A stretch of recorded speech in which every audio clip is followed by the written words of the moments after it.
All right, what's up, you guys? UFO Proof here, and well, I have a special show for you guys tonight. Tonight we will be joined by GUFON. He'll be joining us here in a minute.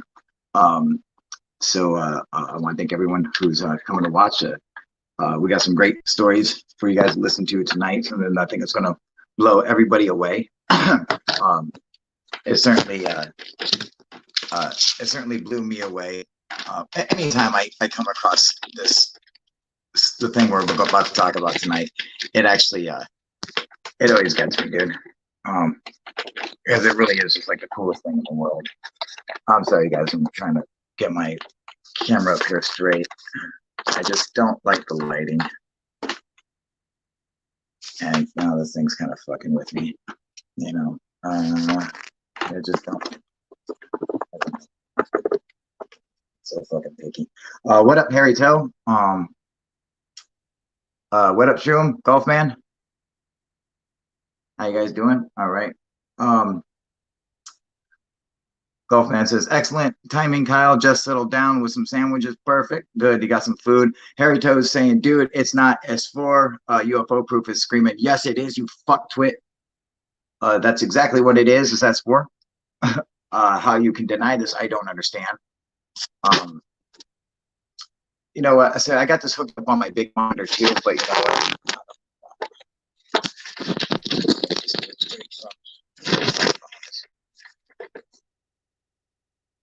I got the most expensive phone in the fucking world. It should be fine. It's more than a fucking computer. uh, what up, alien girl? Yes, Rich is definitely coming on. We gotta give him some time. He just got done doing his live a little bit ago, so he had to sit down and relax. You guys know he was kind of under the weather, so you know we gotta give him some leeway.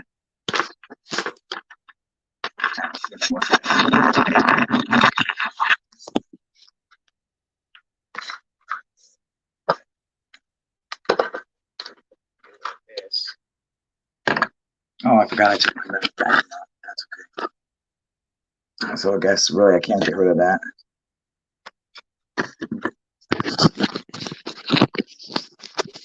I got this hanging up on my other screen on one of those things for the car. You know, sticks to the windshield, and so it's got like a magnetic back. That way I could just switch it back and forth. And it's kind of being a fucking pain in the ass not wanting to stick to this fucking casing I got for it. It's really pissing me off. Yeah, that's fucking making me mad. I can't fucking deal with that. Yeah, so give me 1 second anyway. What up, Dr. Numbnuts? Excellent name. Most people in the community are full of shit. Awesome name.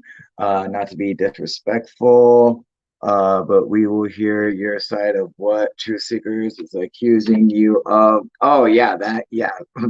Obviously, you're new to the channel because this is old news. I got to go through it all again. It's whatever, it means nothing to me. It's fine. Here we go. Hey, what up, buddy? How you doing? Long time no see. Alien girl. Harry Toe, once again, it's not yes for S4. Yes, it fucking is. Most people in community already answered that question for you, buddy. B. Baker. It's all that's been proven is that it's not a water guzzler. B. Baker, absolutely, that's correct. Paul, why do you think it's not? Oh, Paul's talking to Shroom. It's my winter getaway. Now shut the fuck up, Shroom. It's Bigfoot's condo, right?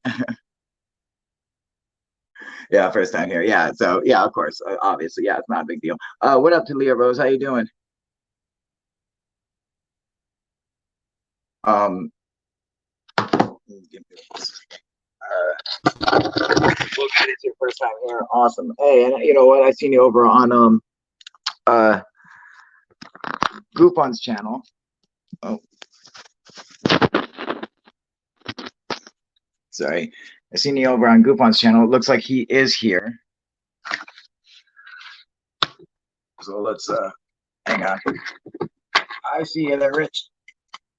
Hey, 1 second. I'm trying to get this shit fucking trying to look perfect for us.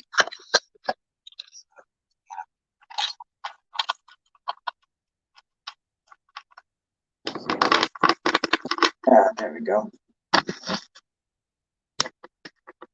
There, now that should fucking work just fine. Perfect.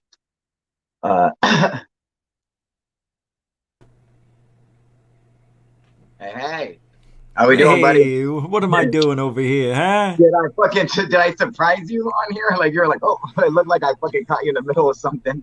Nah, I was playing. I was playing. All right, good, good, good. Um, all right, yeah. So if you guys don't know who GUFON is here, uh, Rich is a good friend of the channel. We work together with on Third Phase of Moon and other stuff, and I was just on his podcast last night. And if you guys haven't seen it, you got to go check out GUFON's podcast. When do you do it? Two Do nights you do ago. it every night? You were on 2 nights ago. Yeah, every Monday through Saturday. It starts at 9 p.m. Eastern, but Saturday I do it for the UK people, and it started at 5 p.m. Eastern. 6 nights. See, he's smart like that. Back when I was doing it, I had to make time for the people on the other side of the world. You know, where I would 1 day or 2 days a week, I would do it at like the weirdest times, just so the Yeah, people like I've got a lot of fans in Australia, and so I would do it for the yeah. time over there. You know, so that's it's clever thinking. Yeah, um, I figured, you know what? Those people are always saying, can't you go earlier? And I'm like, oh, all right, I'll go 6 nights. I'm like, five's not enough. you know, But yeah. What about replay? But people like being there live, so that's yeah, cool. exactly. You know, that's why you got to do it for them live. Absolutely. Yeah, what the hell? What else am I doing? This is my job. Exactly. You know, Yeah, yeah. you do it for them. You're to bring them their entertainment. So, you know, Exactly. not everyone is American. Right. So, when I was on your show the other day, was 2 days ago or whatever. Yeah. Yeah. Yeah, when I was on your show, we were watching Steve Cambrian or whatever his name is. Yeah. He was and you'd paused it on a part where it was showing a picture that Bob Lazar had done, and Yeah. that picture, I was like, that picture that was being used against me, and henceforth, I found completely ironic. I just posted a video about it because I was just as easily able to flip that around and use it for my advantage. And I think actually it helped seal it. And I wanted to thank you for helping me out with that, because I know that that you don't have you're on the fence with Bob Lazar, but whether you agree with him or not, you did agree with the fact that that drawing contained lines on a grid pattern in front of the hangar doors in that drawing. And that's what we appear to see in the Google Earth photo. It's And interesting. so, Yeah. yeah, I want to give you mad props for that, mad respect for that. And Well, so, if it makes sense, and you're welcome. But if it makes sense, why not speculate on that? There's lines there. There's lines there. All right. Maybe we're there. well, You see, that's know. the problem in ufology Nobody is that knows. you get people who are stuck with, they're not willing to change their opinion on something. Yeah. And that's one of the hardest thing, and especially in ufology, is people not wanting to change their opinion, and to see do it so easily is something that a lot of people should be envious of, because it is completely difficult. I know how difficult it can be. It's a lot easier for me now, but I know how thick-headed I could be back in the day over things, and be like, no, this is it, that's it, there's no question about it. And now I can, oh, I'm willing to change my opinion based on the evidence, and so You it's want? nice to Yeah. see somebody do that. I But appreciate that. And you know why? Because over the years, my first 10 years doing this shithead frickin' ufology, is that, I was so bold. I mean, I was like, you can't change my mind on shit. I know what I'm talking about. But then what happened is people were proving me wrong. And I'm like, yeah, maybe I don't know as much as I think I know. And I learned a lot on how to control that. And if somebody makes sense and my critical thinking is on point with theirs, I mean, Why not? Who gives a shit? I changed my mind. Big fucking deal. Yeah, Everybody, right. you're allowed to. Absolutely. I think that's Hate one that. of the biggest things is like if you look at like archaeology or academia in general, how Yeah. hard it is for them to change their mind on I hate anything, that. Yeah. And even when the evidence is staring them right in the face, they think it's impossible to change their mind and to backtrack and say, oh, and I don't know if it's whether because it's more work for them to do or if it's just because they're so proud of the work that they've already done that they're refusing to give it up and look at a new.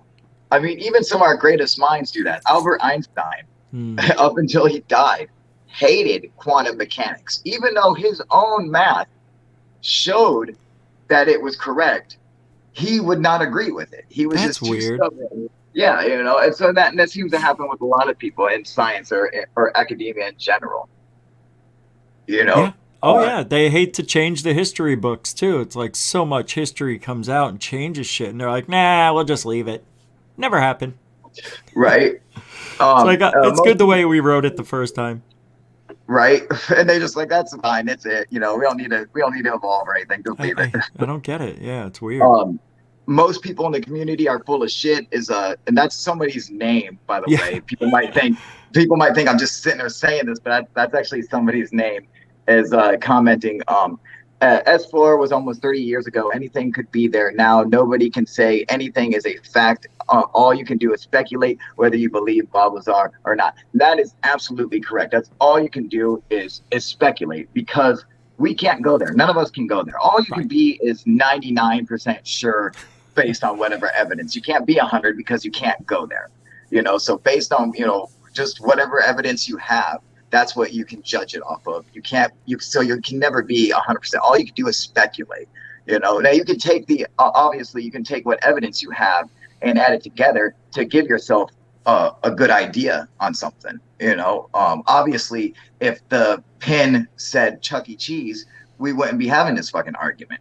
Right. you Yeah. know, It said so as for yeah, that's research facility. Sorry. Yeah. no, exactly.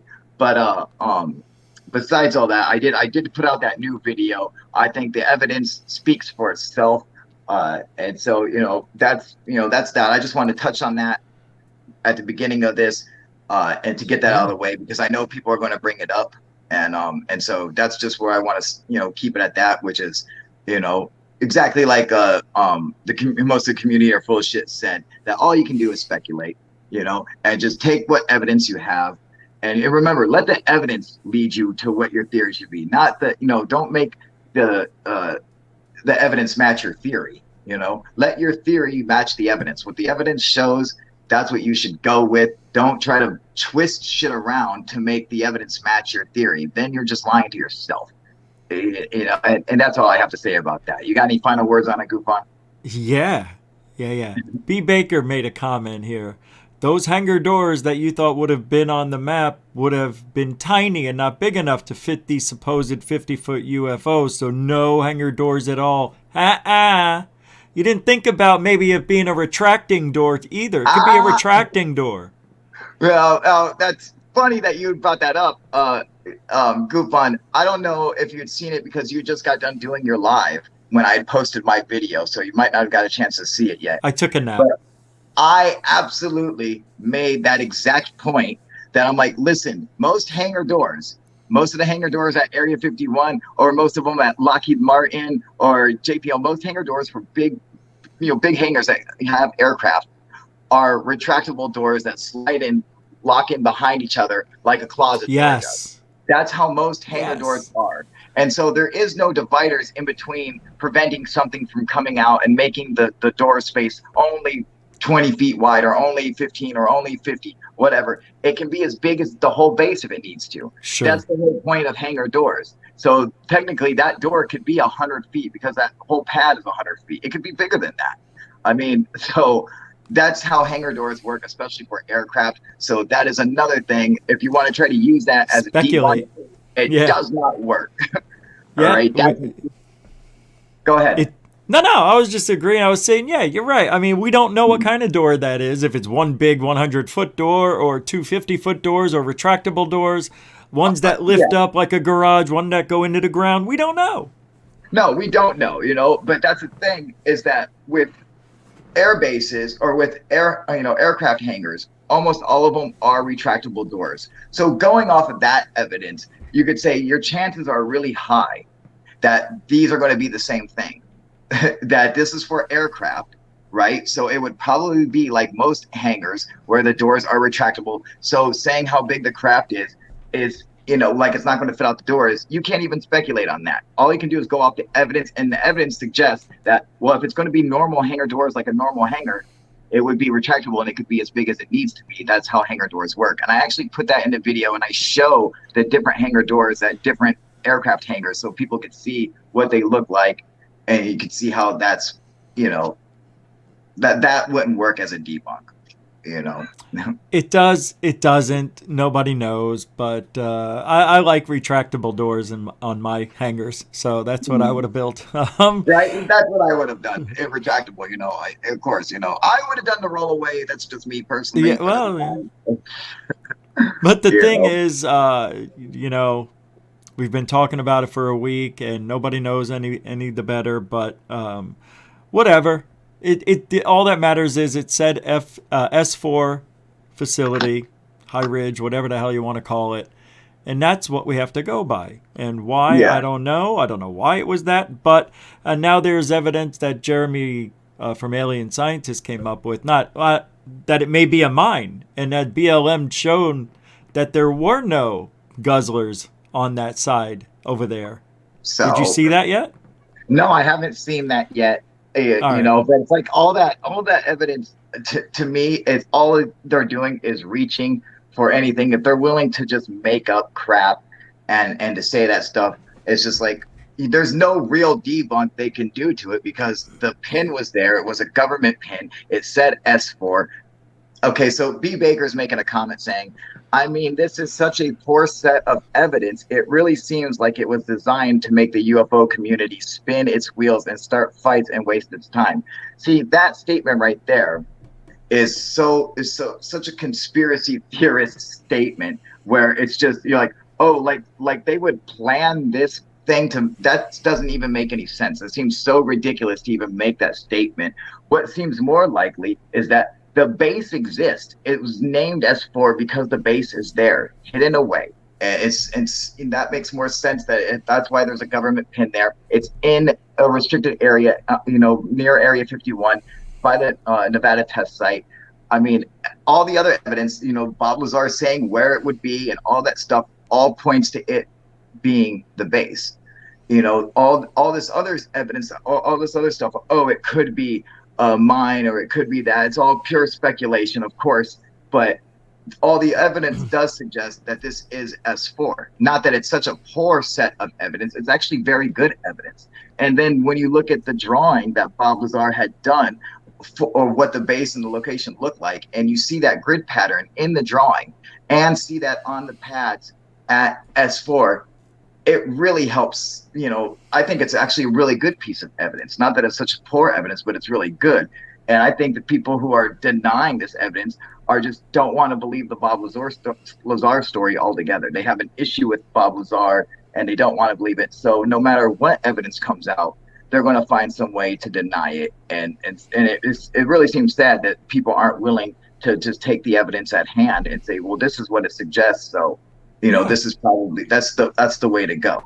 It seems sad that people aren't willing to, change their point of views on something just because they have, they're just so ingrained in their own beliefs. They don't want to let any new stuff come along. They don't want it. People are so afraid of being wrong and admitting that they're wrong. And that's a problem. And if the thing was sitting there for 2 years and you brought it out and Third Phase blew it up and, then everybody else started looking at it, I don't think that was their plan all along, to wait for that to happen. Yeah, that's ridiculous. It's really strange. But Jeremy from Alien Scientist did some really good work. If you want to check it out, you can watch the beginning of my show or go to Third Phase of Moon's video last night, the last 15 minutes, and you can see Jeremy talking about how it's not water guzzlers. He was wrong. And that it's not on the BLM. It's actually on the other side, next I mean, it's not even attached to the base, I don't think, but it's No. right on the border of it, which is very. I mean, it's right there, feet away.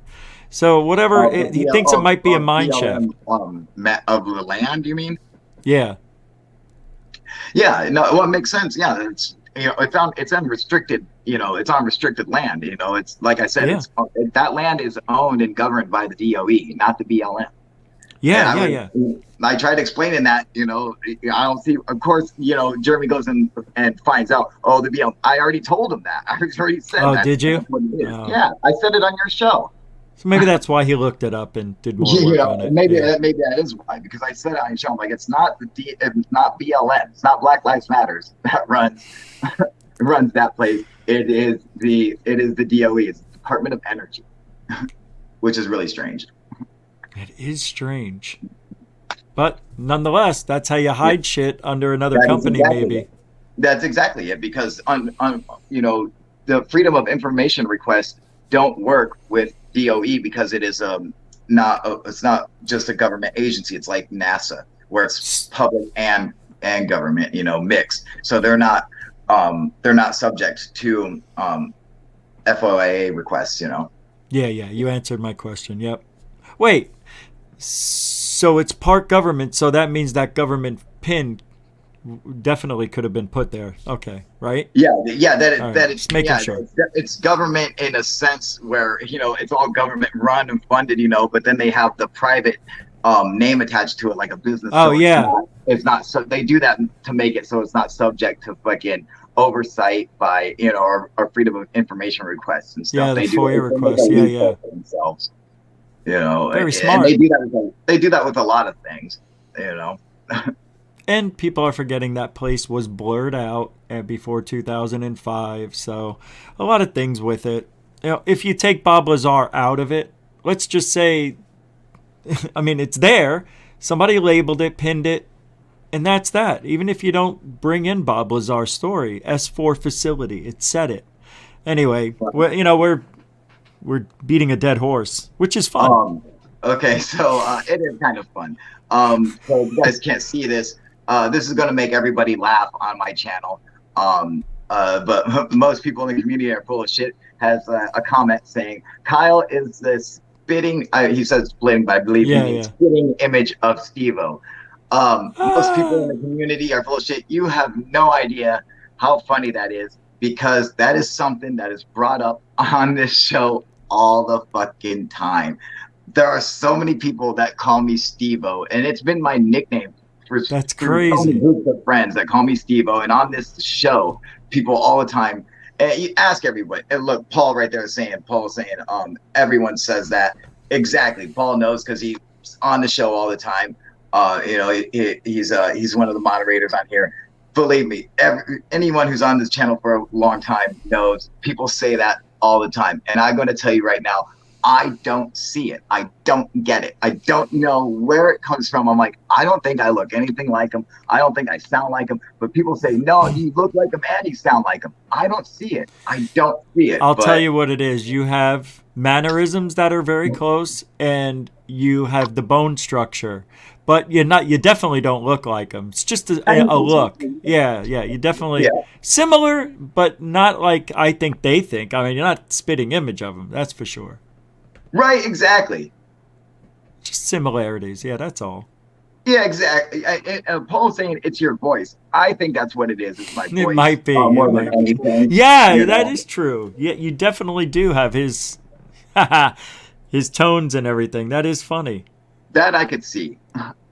The same speaking tone. That I could definitely see. Yeah, because he's always, he's very energetic as well, and he throws his voice and it's a good thing. It's exciting. Passionate. That's all. B Baker is saying true Harry. There was a security guard that was proven to work at Area 51. He said Bob Lazar was completely wrong about S4. That was just a radar shack. So just so you guys know, the people at Area 51 did not have the clearance to go to S4, to know anything about S4. Nobody at Area 51 had anything to do with S4. So anyone who claimed to work at Area 51 and to say they knew about S4 is lying. Right That off was the the bat. but the There's security nobody guard. there. But the Yeah, security go ahead. guard checked everybody in, so he knew everybody. When they checked in at after 51, they went from 51 to S4, so he saw every Correct. single body. Yeah. So that's what he's So, saying. no, Yeah. he's saying that he worked, that S4 was just a radar shack. Oh. Oh yeah. So I see. how would a security guard know where any individual there worked? And especially ones that went to a classified location 20 miles away. Maybe working there a long time, you may know. I don't know, man. Bob Lazar wasn't there that long. How long was he there? Saying security guards wouldn't be privy to that information. That where somebody works there within the, not even within the base, they might just be able to check somebody in, but they're not going to be privy to information about where people worked. All this stuff is compartmentalized and highly classified. And S4 is above the security clearance of Area 51. So those people don't have that kind of power. They have no idea what's going on, what Bob's doing, or any of the other guys, Dennis Mariano or Barry Castile, or any of the people who worked at S4. They're simply not privy to that information. It's above their pay grade.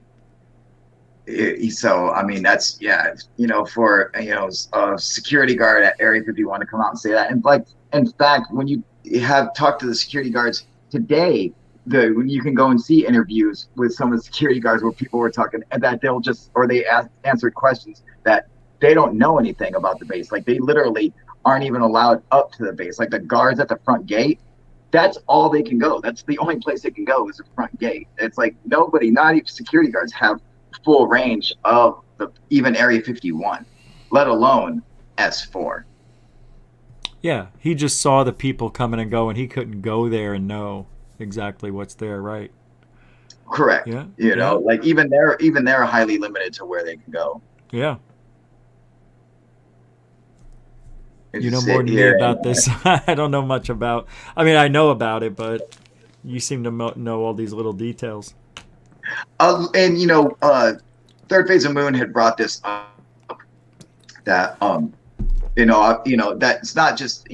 it's not just some random dude finding it and and going off on it, but it's UFO proof.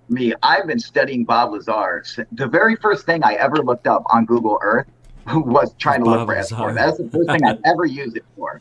And I've been obsessed with Bob Lazar and fascinated with him. I absolutely love him. I would make out with him in a second, dude. I love him to death, dude. He's so fucking awesome. He's got nice lips. He's got gorgeous lips. The thing is that fascinates me about him is that Bob Lazar would be the perfect person to work at S4, because Bob Lazar not only knew what could do the theoretical physics, but he could also do the engineering. So like when you work at CERN, which my niece Lydia, her boyfriend, her husband, is actually a physicist who works at CERN, which is fucking awesome, dude. But to work at CERN, they have two kinds of scientists. They have theoretical physicists and engineers or mechanical engineers. They both need each other. So one of them can't do the other one's job. Like, mechanical engineers Right. do not understand the theoretical physics behind it. And the theoretical physicists cannot do the mechanical engineering. They can't actually build the machine to make it function. They just do the mathematics to it. So, you need these two guys to come together and do it. Bob does both of them. So when he needed to create a certain kind of metal in order to make his car run on water, he had to there was it's a type of metal that was used in thermonuclear weapons, so it was illegal to buy, but there's a loophole in the law saying you can make it, you just can't buy it. Well, you need a particle accelerator to make it. That's why they put that in the law, because only the government has particle accelerators, so only they could make it. So what did he do? He made a particle accelerator in his master bedroom and made the metal. So he can do both of them. He can do the theoretical physics and he can do the mechanical engineering. and so he would be the perfect person to work at S4 to be able to do both of those. And that's what's that's what I like about the guy. That a lot of people don't realize that he really is a scientist. And he did build a particle accelerator in his master bedroom. I mean, he was just a total nerd. He's a real scientist who just does all this crap. And I mean, he would makes the perfect case for it. And I just believe that he'd be a perfect person. If you're going to hire somebody, that's who you'd want to hire. And it's unfortunate that his wife, was cheating on him, was, fucking a pilot, or, the guy they were getting flying lessons from. And that's why he wasn't able to continue his job there, because they're like, oh, he's going to be unstable because of this. And because they knew it, because they had his phones tapped. And so that's why, everything kind of went south for him, but other than that, I mean, he would have been the perfect person when they were interviewing to be like, oh, this is the kind of guy you want, someone who could do all of this stuff. It makes perfect sense. Not only was my phones were tapped, but my briefcase even had a recorder in it. It was unbelievable. Right? Poor Bob. I know, fuck, dude. They got them all over, dude. I mean, don't feel sorry for me. The most they ever found was in my hooker's vagina. That was what. And that's another thing. I put out a video. I understand when people try to say, "Oh, what's the well, he was a pimp." You know what? You sound jealous to me. Wasn't he? Like that'd be great. I'm just sorry. If you guys got an issue with somebody being a pimp, that's your own problem, okay? Because I'm like, you know what, dude? I would be happy to be a fucking pimp, all right? I'll tell you that right now. Was a pimp. Simple as that. And the thing is, he was a pimp in the sense that because he had a security clearance, okay? Because he had a security clearance, he was able to go and get a license to be a proprietor for a brothel. He was able to do this, and they only have so many that they give out. And he was able to get one before somebody else. And so he put up the money to fucking get this because that's a way to make a lot of money. So money and sex, man. Yeah. Especially in Vegas, dude, where it's illegal. Prostitution's illegal in Vegas, but it's legal outside of Las Vegas. So in Pahrump, Nevada, and in Boulder City and Carson City, everywhere else, prostitution is legal. Just inside Las Vegas, it's illegal. So that's why he got in trouble. But every time I hear, don't you? Every time you think of Pahrump, don't you think of Art Bell? So I don't know if you ever heard this story, but I met Art Bell when I lived in Pahrump. Oh, no shit. I think we lost him. I think he just fell down the particle accelerator. Hey, how is everybody? So here we are on UFO Proof. It's just me. Hey, how you guys doing? I was born a poor black child. Lived in Louisiana. Oh, here he is. He's back. No, I'm back. Oh, I gotta bring him back in. Who? Oh no, you're still in. Okay, good. I'm right here. I was doing the show for 8 seconds. Yeah. I was I was a little kid. I was with my best friend Corey and his mom and his brothers, and we were driving from Vegas back home to Pahrump, and our car broke down. And so we're on the side of the road fucking hitchhiking, and a car fucking stops and picks us up and starts taking us back to Corey's mom's, her grandmother's house back in Las Vegas. We were talking to the people driving and telling them that we're like, oh, well, we live in Pahrump, but we're, you can just drop us off back in Vegas. And they're like, oh, well, that's, we just turned around to pick you guys up. We were actually heading towards Pahrump. So we could give you a ride to Pahrump. We're like, oh yeah, that'd be great, man. So we're heading back to Pahrump, and it's like an hour and a half drive or something. We're driving, and the guy driving starts talking, telling us, cool stories and stuff, and then tells us that he does radio or whatever, and he's got a radio show out in Pahrump, and we're like, oh, are you the house with the big antenna or whatever? And he's like, yeah, that's me. Like when you come in, Pahrump was really small at this time. So like when you came into town, you could see Art Bell's house. It was just like a trailer and shit, dude. It had a big fucking antenna out in front of it. And we're like, is that your house? He's like, yeah, that's my house. We're like, oh, okay, cool. Yeah, we know your house. We see it all the time. It's like a landmarker for everybody. And he picked you up. He gave you a ride? he picked us up and he's like, yeah, I'm Art. Yeah, he's like, my name's Art Bell. You know, we do. He's like, I got a radio show called Coast to Coast, and blah That's blah blah. And we're like, unbelievable. it was really cool. And the thing is, we did not know who Art Bell was at the time. Okay, I had Yeah, no idea who he was, and we were talking about UFOs and all kinds of shit because we had seen some UFOs living out in Vegas, living out in Rome. You see all sure. kinds of crazy shit, dude. And we were talking about UFOs that we used to see on Mount Charleston and stuff.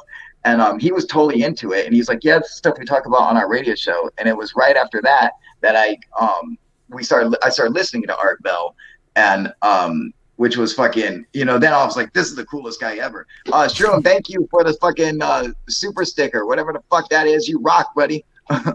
It's a Thank you, sir. director's chair. It says on set. It's a director's chair. The Is that what sticker. that is? Yeah, the Oh, sticker. okay. No, that's a mushroom, but Okay. the sticker is a director's chair. Just so you know, the Oh, super sticker. oh, Yeah, okay, yeah. cool. It says I on have no set. idea what I know. that is. Cool. That's cool, Shroom. Yeah, I can't believe it. Yeah, but I met Art Bell before I even knew who he was. I That's met him and his wife, unbelievable. dude. Yeah, it was You fucking did. cool, dude. And then afterwards, listening to his show, I was like, man, this is the coolest guy ever. I was like, man, next time I hope fucking Dr. Demento picks us up. Yeah, right. No shit. You never Uh, know, man. Up in those yeah. regions. Uh, Uh I oh. could see We lost. my You fucking. can see your emblem. Oh, you're trying to I could make it see better? my camera. No, I could see my fucking shit starting to see it slowly starting to slip down. I'm like, oh fuck no, dude, it's gonna go. There we go. There we go. That should be better. Um, I don't know. You guys can stand doing live stuff with the amount of trolls and just childish shit stirring idiots who think they're funnier than Chappelle. Right? You know what? You get used to it. But the truth is, when you got skills like I do or GUFON does, it doesn't matter. Come on. Most people can't fucking stand up to us. We'll put most people in their fucking place like it's nothing. Trolls are fucking idiot. And both of us are just naturally funny people. And it's something that you're just fucking, you either have it or you don't. And if you're having a troll, then you don't have it. And trolls literally can't stand up to people like us. So it doesn't bother us. I know it bothers a lot of other people. I know for being live that it really affects other people bad. But either one of us is not going to affect us. So they'll you come fucking knocking on the wrong door thinking you're gonna come and troll us, dude. I haven't seen any. No, yeah, me neither. But Yeah, hopefully my fucking moderators are on top of that shit. But maybe. Yeah. yeah. But if they're not, it's not like it matters. To just start talking shit about them anyway. Everybody's got it. Everybody has trolls. It's true. Right? Oh yeah, exactly, dude. Hang on. All right, alien girl. There you go.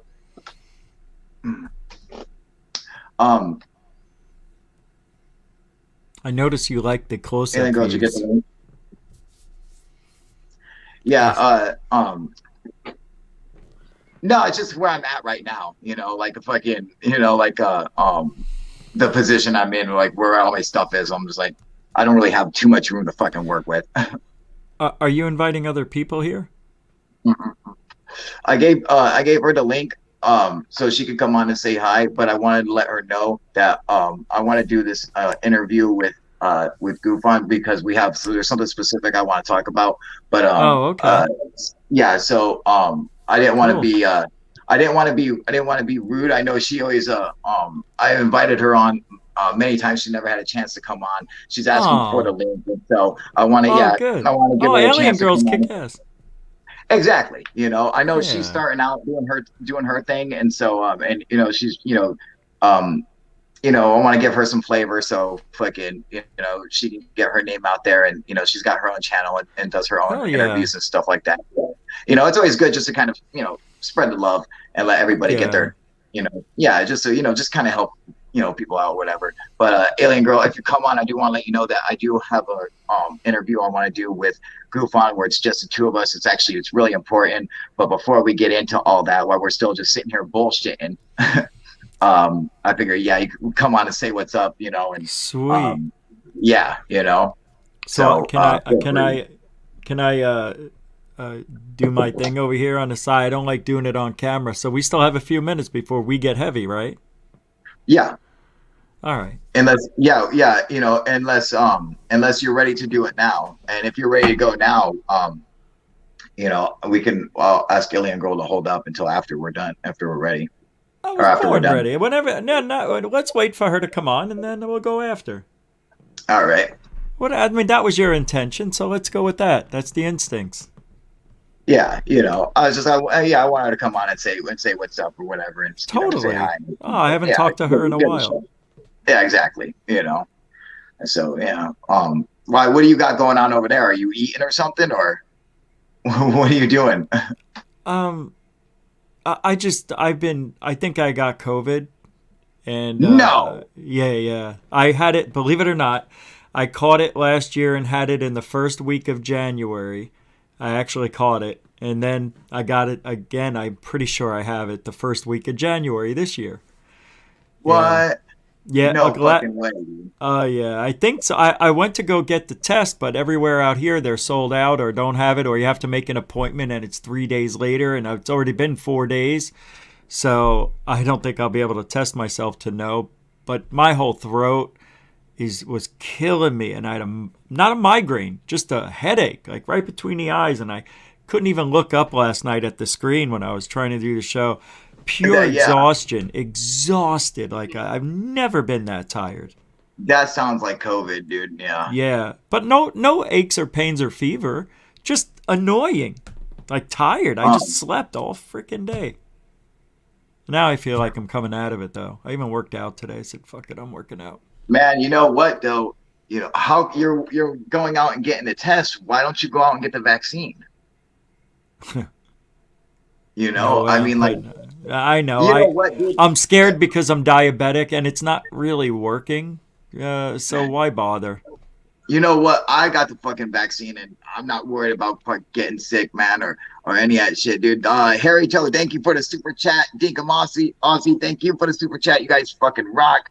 Harry Teller saying, I think you are wrong about S4. I have asked expert Air Force map experts. You know me, and I'm friends with Kyle. Of course, Harry Teller, everybody knows that.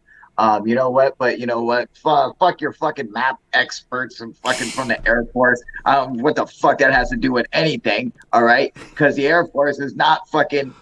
They don't have the fucking clearance to know anything that's going on with S4. S4 is ran by the fucking Navy, not by the Air Force. So right there, they have an expert on nothing. I also. Just to finish answering your question, I didn't really take the Vex because I caught COVID. So I didn't think I really needed it. And exactly a year to almost probably to the week I caught it. I think I caught it again. I'm not sure. It feels a lot different this time. Last time I was out, I couldn't even move. It was awful. Hey! Hey, Alien Girl, how you doing, sweetie? Can you hear us? She's in robot form. There Hi, guys. Hey, okay, happy girl. I'm so excited. Can you hear me? Yeah. Happy guys. How are you boys? Oh my gosh, I love both of you. Awesome, good. We love to have you on. Just come and say what's up, man. I always see your you come back and comment and everything. So it's good to have you on, man. So tell me, Alien Girl, do you think GUFON should go and get the vaccine? Incredible fans. I think she's on another level over here. Yeah, right. She is. Kidding. No kidding, you guys. I mean, like, I love. I don't know. I don't want to talk. The vax. Are we talking about the vax? I don't know about the vax. I don't know if I want to talk about the vax. It's probably a bad thing to talk about, but I gotta say, it's better than dying. Yeah, motherfuckers drop dead from COVID. We don't want to mess with anybody's legacy. People die from that shit, man. For real. Almost 1 million Americans. There you go. It's fucking scary. You know, I went and got No, it fucking fine. Nothing happened to me, dude. I feel totally You fucking just threw fine. out dude. some stats, Rich. You just threw some down. but I'm some scared. stats. I'm scared to get it. I'd be You're not more scared, afraid of fucking Rich. COVID, dude. No, not at all. I've already had it. You I already survived COVID? it. Yeah, but you got Oh, it man. I don't know if I've gotten it again. I can't get a test. No. Yeah, it's But true. I most likely did. Yeah, I don't know, man. I really don't know. I felt you. awful. But I think it was because something I was doing for my workout. Alien girl, what's up? I can see and hear you much better now. Yeah, now you're finally I'm so clear. excited to hang out with you guys. I'm super fans of both of you guys, so I'm like dorking out because like my fam is asleep and I'm like in my garage smoking a cig and like I'm having so much fun because I get to just chill with you both. I orbit around both of your energies. I'm just gonna throw that out there. Like I tweet you guys, I watch you guys. Like you both know that it's not like some secret. Yeah. I'm around. Hey, So I'm cool, so man. happy to be here, and we're jiving like in this moment together, and I can't feel it more. And I'm so thankful to be here. Law of attraction, you know, Rich. Am I you know, right? Rich is into the law of attraction. anytime- He's reading this. And it worked Anytime again. you feel like passing the meth pipe, you know, that's fine too. You know? This is a cigarette. I'm not smoking a meth pipe, Kyle. I'm just smoking a fucking with you. cigarette. Like one of There's these. no meth. Oh my gosh, Rich is smoking a meth pipe. Rich is No. smoking meth. This is Buddha the pipe, this is the pipe for the Is show. smoking meth. Yeah. And you know what? I'm smoking meth too. Bam. But Except Oh. super meth. Okay. Yeah, at least Yeah, the water's clean. right. That was a joke. That was just a joke. That was That's the fucking bong I water, got dude. kicked off the stream because Kyle kicked me off the stream because I showed a bomb. I'm not That's kicking you off right. because you showed a bong. Give me a break, dude. I smoked so much There's weed no on this water in that fucking bong. channel. It's insane. But it's all good. Bitch, dude, check it out, bro. Right? Oh, I see all these things in private messages. I'm sorry, that was you. Okay. Fucking Oh yeah, I never look at those either. Oh my god! Holy crap! It's so good. It's so good. I'll be right back. Yeah, it's making now you guys are making me want to go grab some smoke, dude. Fuck. I did not grab any fucking Buddha for this episode. Well, you know what? Because you know, this the shit I want to talk to GUFON about is super important. And I'm like, you know what? I'll keep my fucking weed away so I don't fucking grab any, so that way I can, you know, really focus. Because I get high, I'll start getting off track and just start laughing at dumb shit and, you know, just being fucking stupid and shit, you know. And so I kept fucking Buddha in the other room specifically because of that, you know. And we're about to get down and into it, you know, you guys. It's going to be fucking awesome. And what happened to Alien Girl? Did she take off? What happened? She dropped herself out. Now, I wish I had that kind of energy. That was like a you know, a little kid. She's here. Yay! I heard the spiel about the weed, and I'm done. I don't even have any weed in the house tonight, so we're done. No, you get okay. you get sharpshooter me. Not that, but like it really is. Like I'm pretty sharpshooter. Like even after a couple of brewskis, like Rich is like, I doubt it, but Rich, you're listening to testimonies of testimonies of testimonies, and from that perspective, you have no idea what a sharpshooter I am. Am I right? You are so fucking high. It is awesome, dude. It is incredible. I love it, dude. No, dude, but it's like 50% of it is probably weed, and 50% of it is life. I'm not kidding, you guys. Like, I'm so stoked to hang out with you both. Like, it's like if you were like this. Come on, Kyle. Kyle gets this. Rich gets this. You're like UFOs every day. That's me. That's me now. I don't know how she knew that, but that's what I do every night. That's for good. How do you know? I am you guys. I am secretly both of you in a woman form. That's right. Awesome. That's what we need. I'm sorry. We need a woman version of us, you know? Look, yeah, like, right. UFO. I don't know. What's the new controversy? Look. S4. S4. Actually, we do push-ups when we do it, but it's fine. I know it's like S4. S4. Rich, are you frozen? Is No. Rich frozen? No, I wasn't. I thought you were, Rich. I thought you were frozen. I thought you were like... I had a Matrix thing happen to me. I was glitching. I could tell. Man, I was like, there, Rich. Hola from New Mexico. Hola from Florida. Yeah, I mean, I'm telling you, dude, I would love to just sit back and like fucking smoke a joint and fucking watch Alien Girl go off for like fucking an hour, dude. You know, I just like slip some fucking. No, Kyle, I'm boring. I am so boring. Like you and Richard, like because I tried to do the show by myself for like a half a year or maybe even a year, and I'm just like, it's not like you two. You guys, like I just like it. I literally like I fall off the cliff, and it's not like you guys. Like you guys, you keep going. Like I need guests. Like I'm not the type of person that can just be like, hey, I'm cool. What's up? I'm Rich. I'm Kyle. Blah blah blah blah blah. Like I don't like. I need entertaining people to hang out with me, and that's what makes my show interesting. Like if it's just me, I'm like, let's look at the next article. I understand. I hate that too when it's just me. I end up getting sick of my fucking voice after a while. Of just talking because I feel like it's so narcissistic when it's just all about me. And I try to make UFO proof about everybody, about the community. And so I kind of get sick of when it's just me. There's been times where I was fucking doing UFO proof. I wasn't even on the motherfucker. It was fucking. I had other people hosting the fucking show, doing back when we used to do the hangouts and shit, dude. We had a whole group. I was there. Yeah, so you remember. Yo, this mug. Yeah.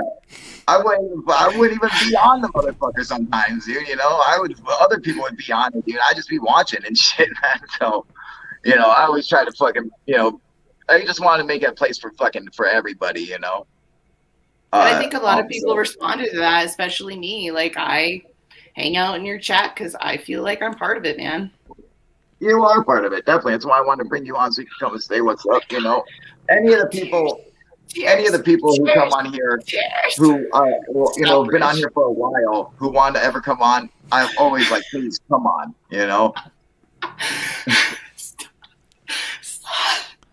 What? I'm trying to get this thing to focus. There we go.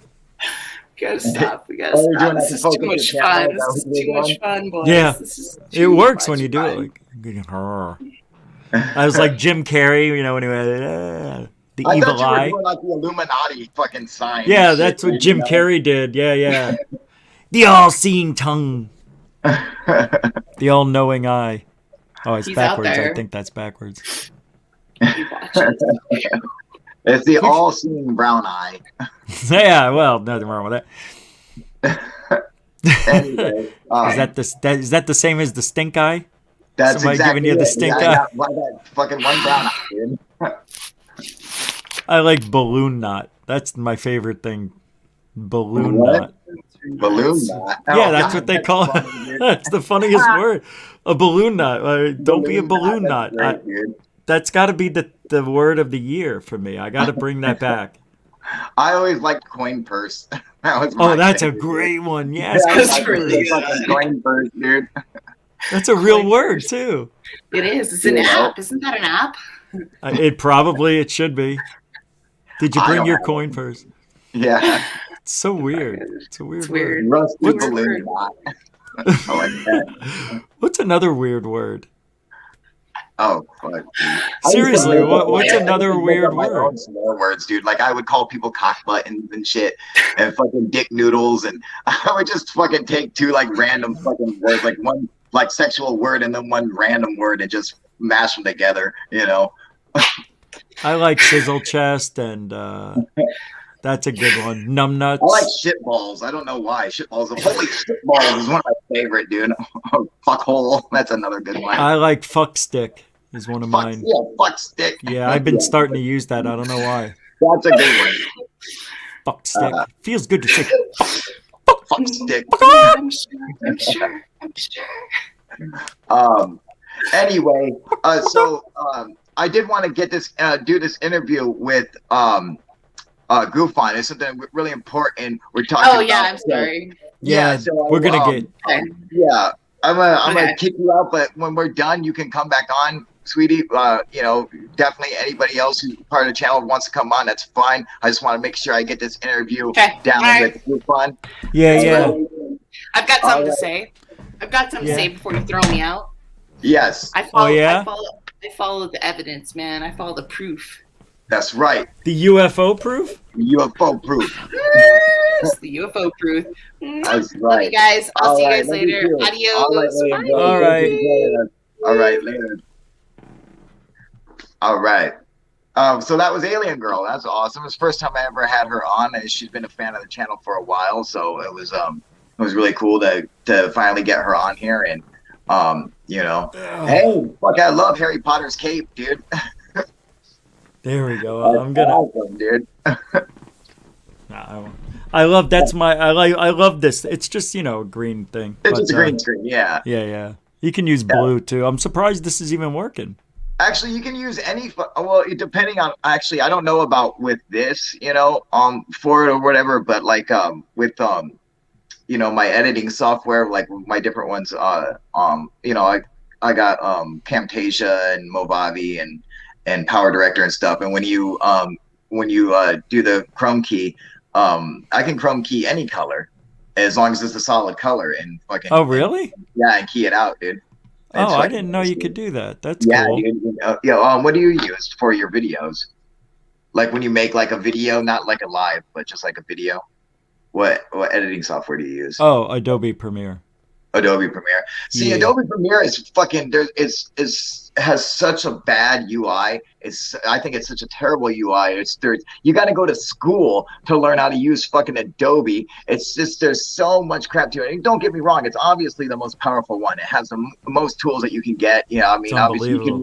Yeah, it has like the best stuff with it. But when it comes to doing stuff, quickly and efficiently, it just doesn't fucking match like Camtasia, dude. I think Camtasia is like the go-to one for doing like YouTube videos where it's just something, to just do basic stuff with, Yeah, Adobe Premiere is just it's so professional that it's like, it's such a fucking, like a waste, like fucking, I was like, it takes so much time. It's too much for you. It really is. It takes too much fucking time to do all that stuff. Like the way Camtasia, the UI on Camtasia is so incredibly fast that it's just fucking click, boom, boom, do everything is done so fast. The UI on it is so much fucking better. It's super fucking easy, and you can get videos pumped out real quick. Now, if I want to do a video where I'm doing a lot of shit or want to add special effects or shit to it, then I'll use Adobe Premiere. But other than that, it's like I have it, but it just sits there. I rarely use it. Oh, okay. Yeah, other ones are just so much quicker, dude. Just like there's so much shit you can get done with them. I like Power Director has a lot more features than Camtasia, but it's it doesn't process very well, dude. Like it gets slow to process. It doesn't matter what kind of computer I have or how fast my processor is. It's always fucking slow to process when you're trying to like cut and snap frames and edit and shit like that. It kind of slows down. So it's kind of weird, but it does have a lot more features and the tracking features and shit like that, which I really like. Yeah, so but hey, I think everybody uses Adobe Premiere. That's like the go-to one. It is. I use it because I'm making movies now and stuff. So when I do other videos, like when I do videos where I got special effects or other crap like that in there, I'll use Adobe Premiere. But mainly I'll use like fucking Camtasia just for YouTube videos. You never see Jeremy Corbell do anything like this. You know what I mean? The guy's got no sense of humor. None. But nobody does, Rich. I know. In so the UFO weird. world, nobody fucking has it. And that's one of the things where I was like, man, somebody's got to fucking bring some fucking, comedy to this fucking shit, dude. They can't be taken, it can't be so serious all the time with, you got to be able to, people got to have a place where they can lighten up. and not be so serious. A place where you can be serious about the subject and still laugh and have a good time. That was the goal of GUFON. That was the goal from day one with all my shows. Let's just talk like we're talking, like just casually talking about it. Somebody makes a funny, does something funny, wants to talk about something funny. That's great. Throw it in. Exactly. Just be funny, Everyone always has to be so fucking professional and, and so serious about it all the time. You have to be. It makes it kind of like a downer, It's just like, it just kind of sucks, that you can't have people, But the truth is most people in the UFO world are not funny. No, they're not. They're funny in a different way, No, they're so damn. I mean, Richard Dolan is the most boring guy I've ever listened to with the most interesting. Dude. But he has interesting stuff to say, so I'm like, I like what he's saying, but I don't want to listen to it. Exactly. It's like what he's saying I agree with, but most of the time I'll never know because I can't make it all the way through, Yes, exactly. Then there are other people who I laugh at ridiculously. I laugh because they're so stupid. I'm like, I just can't believe that other people are actually like, when I watch David Wilcox, or Corey Good, I'm like, this is fucking real. This is real. This guy is talking about these blue chicken people. Like, this is real. Like, this is fucking hilarious, dude. What has our fucking community come to? So you gotta have places. You gotta have places like GUFON and UFO Proof to go where you can get away and laugh and have a good time and still be taken seriously. There's take a break. There's I don't know any other shows that are throwing comedy into their show. It's just us, dude. Is it just us? Because I don't know of anybody. I mean, Stephen Cambion does some acts, and sometimes he is funny, but most of the time he's, like Alex Jones type of effect. You got to yell here and there. Yeah. Which I've gotten away from. I used to yell a lot, and I just, it wasn't working. It's different time now. People don't care for that. But he's the only one doing that now, where I've calmed down, and I don't know about you, but you seem to be the same. No, you've calmed down. So, you've calmed down a little. Yeah, like, of course, I don't think I'll ever calm down. Like, I just naturally am like that, and shit does piss me off. But I've learned to fucking, I learned a long time ago that if I want to get something accomplished, that it's better to fucking, show support and try to get people to do the right thing instead of just bashing them, because that's all I used to do is just bash people, talk shit, debunks, and fucking talk shit, make fun of them. Yeah. When I realized, that's not working, because I was doing it for a long time. That's all I was doing, but it wasn't changing anything. Nothing was changing. I know. And so, I was like, what? The only thing we can do is we have to change the narrative. If we change the narrative, then that's how we can have a real impact on it. So we have to get these guys who are putting out bullshit onto our side and start doing the right thing, man. And then Third Phase of Moon came around, and we all had a big fucking debate over it, and they stepped up, and we were like, I was like, I would throw my support behind you guys, if you guys would stop putting out bullshit, man, which really fucking sucks, because I'm like, it's like it really just hurts our community. I'm like, especially when I've seen your guys' documentaries, you guys are fucking, you guys do a good job with it. Well, why don't you just do good documentaries about UFOs and stuff like that, and then throw some legitimacy behind it, and and I would throw my support behind you guys, man. If you guys would stop putting out bullshit, and they said they would, and they fucking did ever since. And I'm fucking so fucking proud of those guys, man. Like, for real, dude. Like, they used to be really bad, and they were really bad, and they fucking switched. They did a total 180, and they stopped putting out bullshit, and they lost, I don't know how much fucking money doing that, dude. Because they were having how many millions of fucking views, and that shit just dropped because they stopped putting out the fucking hoax videos, and they kept with it, dude. And I couldn't be more proud of those guys, man. Yeah, I know. That's why that's why I work with them. Exactly. They're fucking they're my boys now, dude. I love those guys, man. Thank you for the super chat, Shroom. You fucking rock, buddy. So what about this interview you have with this GUFON Let's guy? let's fucking get it down, dude. So what Uh, I wanted, let's get this out of the way, guys. I want to talk about something. Um, in ufology, in the world of UFOs, you have different kinds of people. There are different levels of UFO experiencers, people who just maybe seen a UFO once, and it was like a big deal. They had like one major sighting, or you have people who you can go as far as they're alien abductees, or something like that. They yeah, can go Close that far. Encounters 1 through 5. Yeah. Yeah, correct. So there's different levels of it. Um, Or and 3. There's 3, right? Or is there 5? there is technically 5. Okay. you know, um, I'm glad. Yeah, I think there was 5, right? Close Encounters there's are the fifth there's kind. 5 different, 5 different types of close encounters. Obviously, the first one is just a sighting. The second one is just evidence. The third one is actual, seeing the beings. Yeah. Fourth is abduction, and the fifth is human initiated contact. So Yeah. technically 5. Yeah, that's right. That's right. You got it. You know, Thank God you were right. so Uh, it's hard to find people who I can relate to. And as a matter of fact, as odd as that it seems, that we already, GUFON and I already have a lot in common, but you guys have no idea how much we have in common.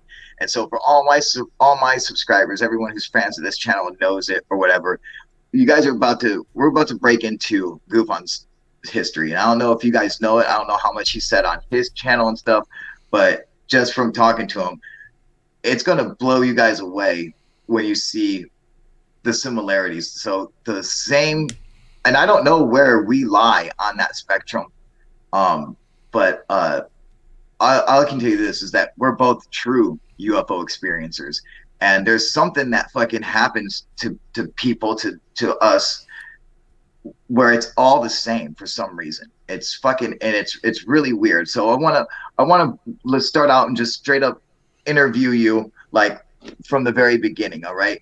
So Rich, can you tell me about your first sighting? How did you get into UFOs? What happened? so that's a two-part story because there's 2 times in my life where I saw something. The first time I was with my father and the rest of the Staten Islanders on Wilson Avenue when I think it was 1975 because I was 6. Just not 6 yet, but there was a major blackout over the East Coast. And anyway, my dad and I were putting the garbage out at 10 o'clock. And the neighbors were outside, and I see them looking up. So I look up, but I don't see anything. And I look around, I see somebody behind across the street. They're putting their trash out, looking up. And my dad goes, "Well, what are you looking at, Bill?" That was the neighbor. And he goes, "Oh, there's a red dot just sitting up there." And that was my first encounter with seeing a UFO. And there were several red dots that were seen around New York, Canada, the whole East Coast that night of the major blackout. And that was interesting. So if that didn't get me into ufology, that got me into UFOs. So, 2 years later, Close Encounters of the Third Kind comes out. I mean, I'm 8 or 9 years old when 9 years old when that came out. And I was just, I don't, it was just amazing. I really thought they were really UFOs on that screen, and Yeah. I'm hearing a really bad echo. Are you? Yeah, do you have a screen? It sounds fine to me, and it's just It coming just through started. Do you still have Alien Girl here? No, in the background? Just us. No, just us. I'll try. I'll turn on the volume then. Oh, it's gone now. All right. Well, if it happens again, I'll turn the volume down. I'm interested my whole, going into my adult life. When I was 13 and 14 years old, I had these dreams that literally changed my life, as in what I believe. Because growing up, I was not the healthiest kid I think because my mom smoked like 3 packs a day and drank like a fish with all 3 of us. So I don't know. I had health issues, I think, when I was really young, but I would get fevers. And this was before I had that red dot sighting, and a little being would come into the room and it would shrink me down like Ant-Man. And and the feeling it had on my body was a disgusting, horrible feeling. I can't describe it. I don't even know what it would feel like. But it just, I had these weird things my whole life happening to me. But anyway, so these dreams I had when I was 13 and 14, I saw a UFO in our backyard. And it was on its side, and there was a major thunderstorm. It was during monsoons. Back in the early 80s, back in 1980, 81, 82, we used to get storms 5 nights a week. And it would rain every night and flood. And where were you, in New York? Where? Phoenix, Arizona. I moved to Phoenix when I was in 79. You're talking about the real monsoons and shit. Yeah. So we moved to Phoenix in 79, and about 82, we moved to this house in Scottsdale, and it had an acre, had a big backyard, and this UFO came over. I saw my mother in the kitchen. I mean, I don't know if it's a dream, bro. I'm just, I don't know. Because when I touched it, I mean, I know what I felt, and it looked like Tetris. The UFO, it was a disc, and 2 little ones came out of it, and they came up alongside me and looked at me. They were just balls of light, but I could see right through. They were little tiny discs, and this dream was so detailed. I never forgot about it. And you said that UFO was tilted up on its side. It was tilted up on its side like this, and it inched its way towards me like a porpoise coming out of the water. It was going like really slow up to me, and it was like it was saying hello. Like the energy. And when the 2 little ones came out, it was like it's kids.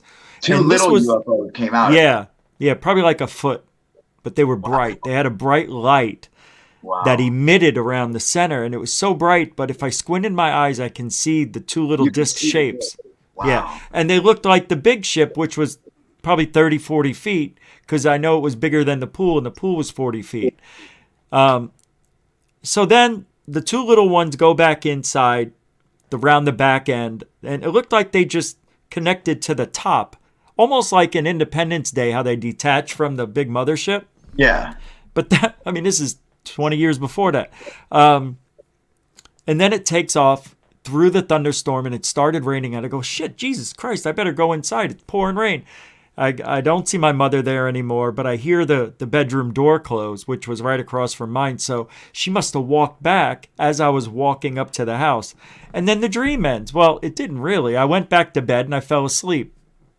So another week goes by, another storm, almost an identical dream.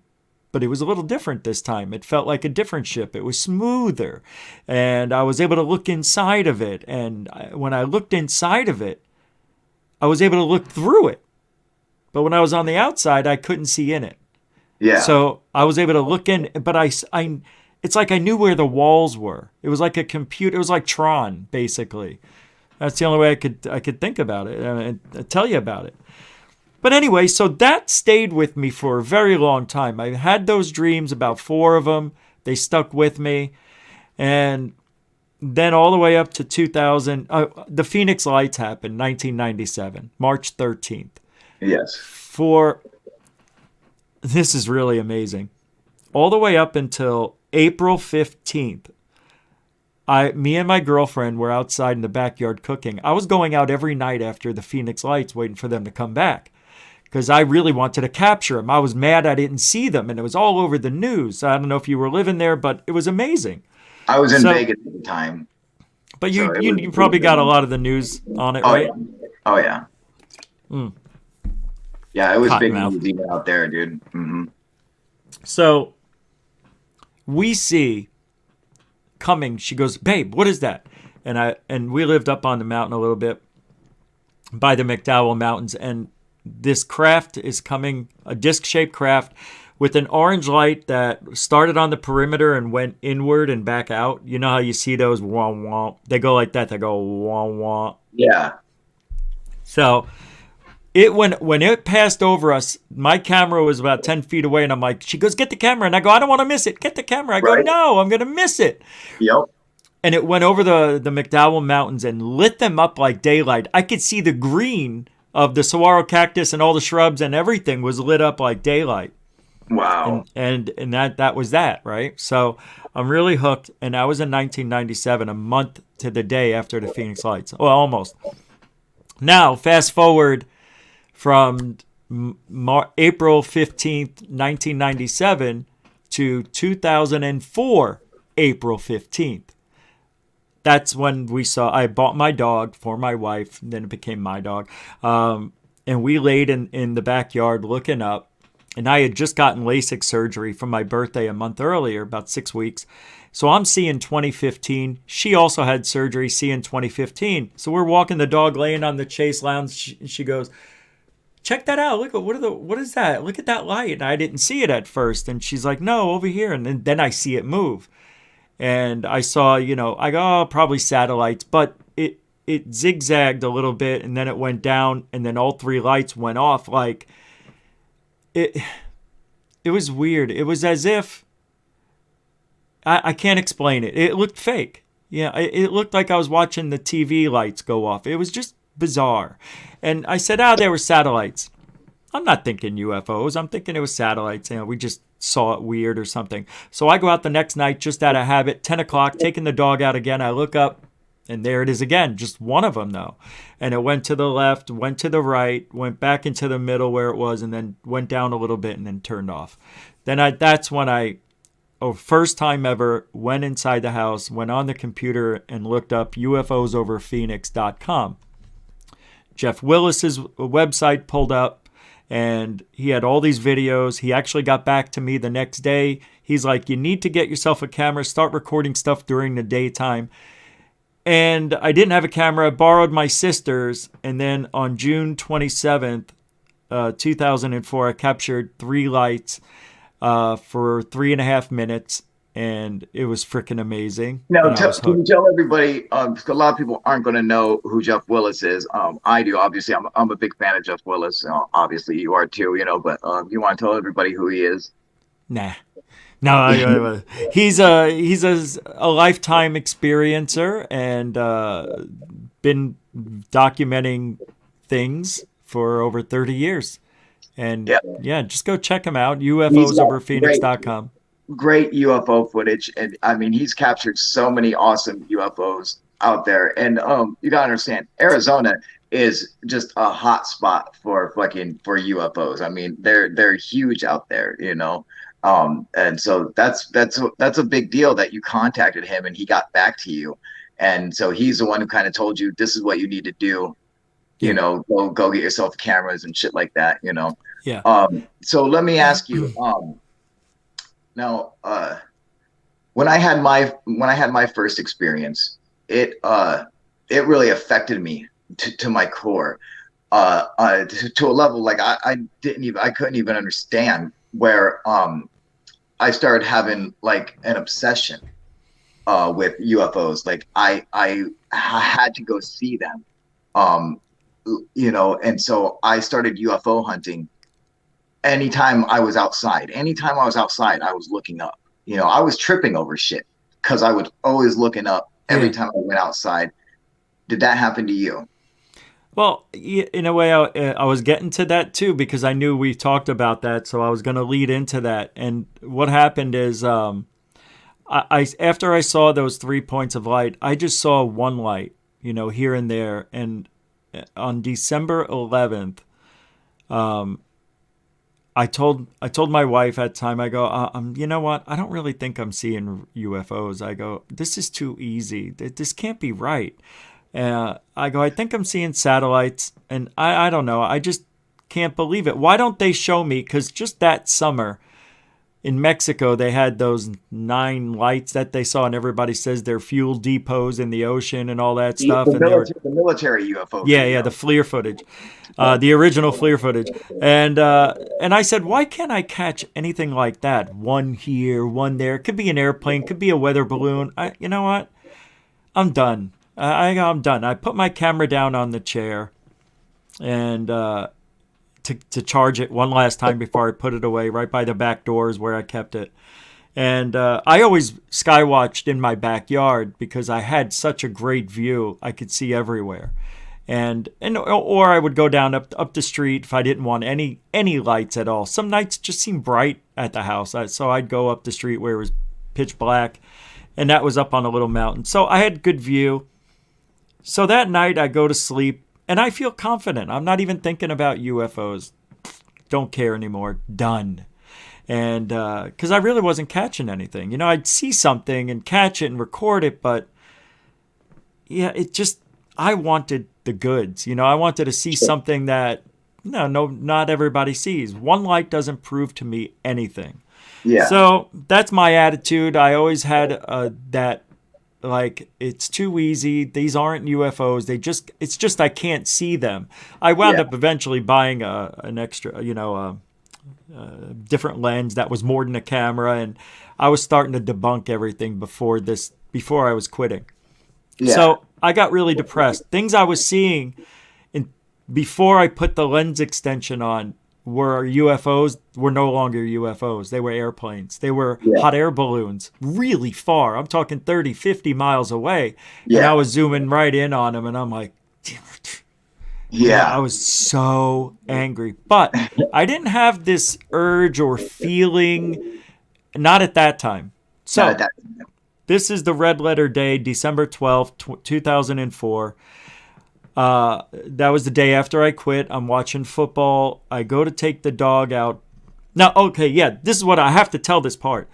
I told my wife, I go, why can't I see constellations? Like, why don't they just show me Orion's Belt or the Big Dipper? Wouldn't that be cool? They could just show me their intelligence, I wish I could see something. I just wish I could.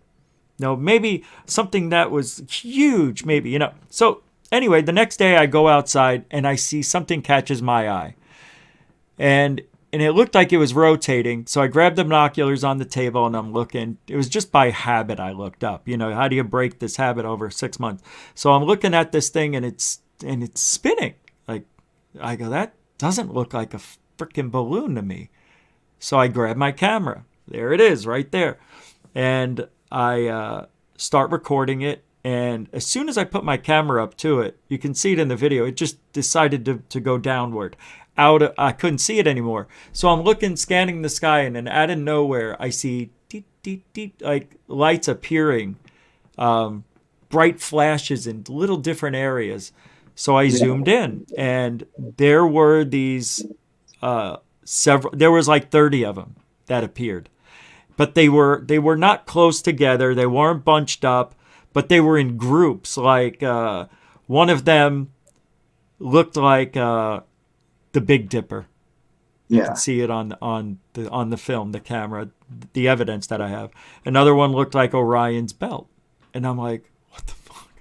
And now I'm watching this thing for 10 minutes. I call my wife over to get a witness, and I go, hurry. She looks in. She goes, oh my God. She's like, how are you seeing this? And I don't understand it, but it's really weird. Then the next thing I saw was a genie's lamp. Why would I see something that looks like a genie's lamp?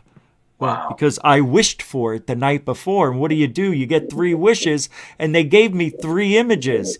Orion's Belt, the Big Dipper, and a big question mark at the end with 9 white UFOs, and which was a question saying, don't question us.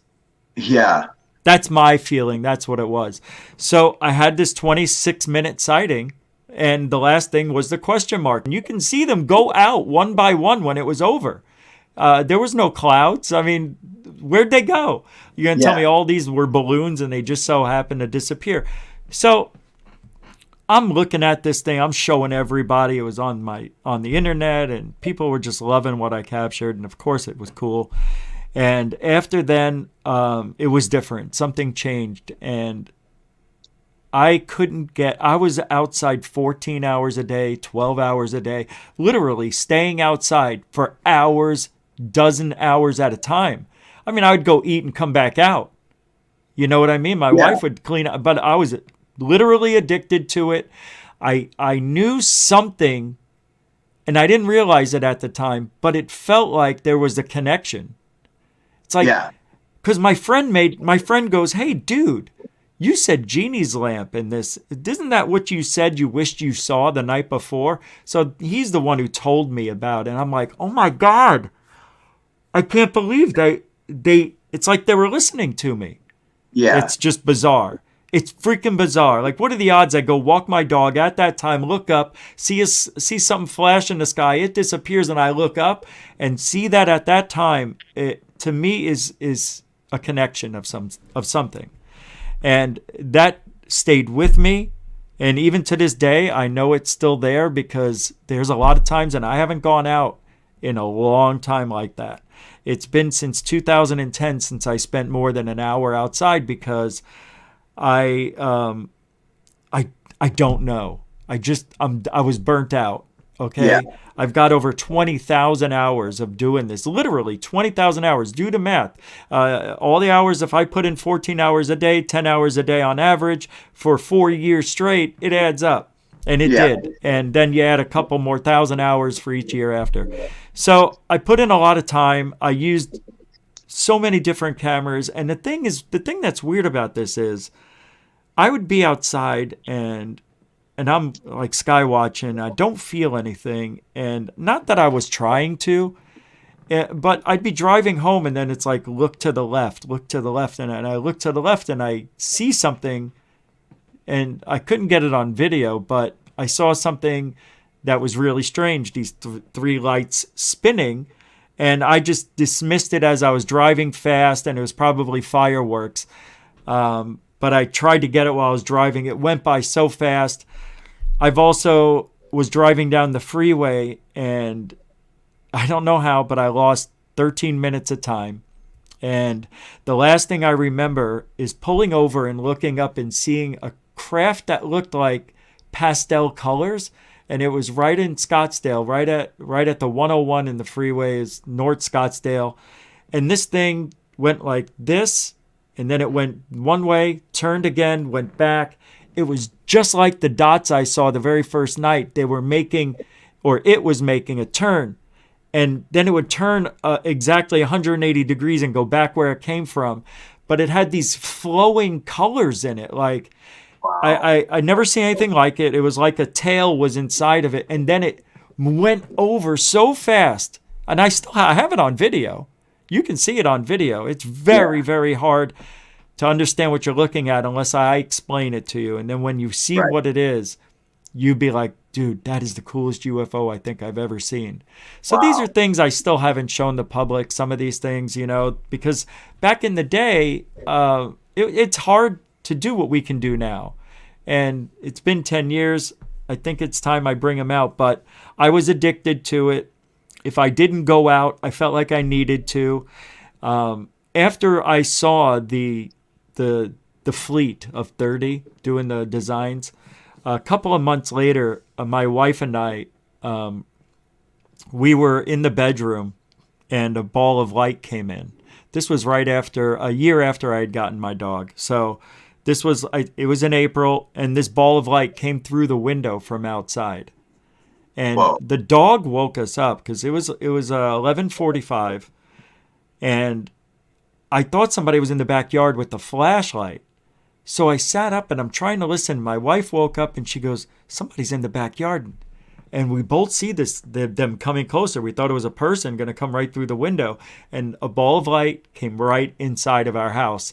And we went like this. The dog went, and it was like the size of in between a basketball and a softball.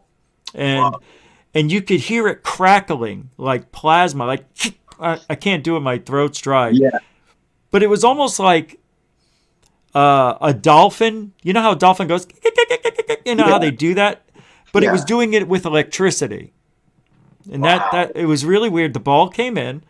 It went right past us. And you can see all sorts of colors in it.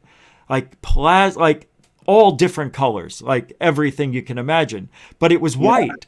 I can't explain it to you. It was a white ball of light with color. Yeah. So, like a prism, I guess. And it goes into the bathroom. By the way, this is the bathroom where I was seeing, it was getting repaired at the time. But this happened when at the time where I saw the ghost girl in our house. But this ball of light goes through the bathroom, goes into our closet.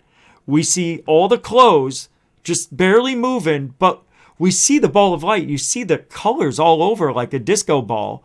But when it came back out, it wasn't like a disco ball. It's weird. It stopped. It looked into the mirror.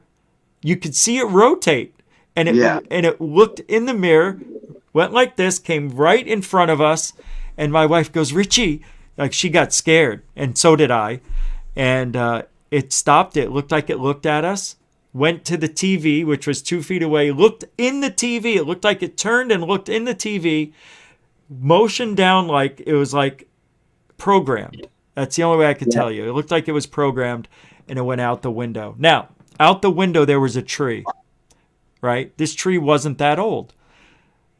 It was a Saturday that day, and the landscaper came over, and I had already left. I called my wife.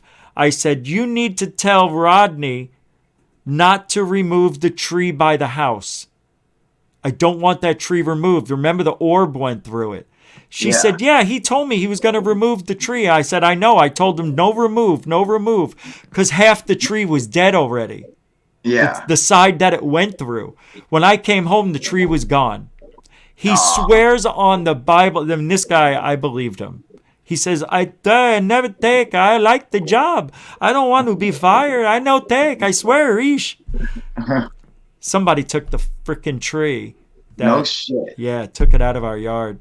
Wow. So, and there were footprints, and Rodney or whatever the friggin' landscaper's name wouldn't have left these muddy footprints. He would have cleaned it up. Yeah. And we've had a lot of strange things happen at that house. Somebody tried to break in, and the neighbor caught them, and then 2 sets of cops came over, and one of the first set, the guy goes, what are you talking about? Nobody was here yet. What if we were just called here? And I gave a police report to who? To imaginary policemen? Yeah. It was really strange, dude. Wow, dude. So anyway, that's it in a nutshell, with many, many more things to say. Yeah, so it's really interesting because literally like the exact same thing, and my subscribers can verify this, happened to me, only with different encounters, but basically the same thing where, I became, obsessed with it, and I had urges just to go out and look for UFOs. And this seems to be, a recurring thing with people who are like real UFO experiencers. Like this seems to happen to you. And it's just so crazy to hear you have the same reactions that I have with my encounters and how similar they are. It just blows my mind, man. Like, where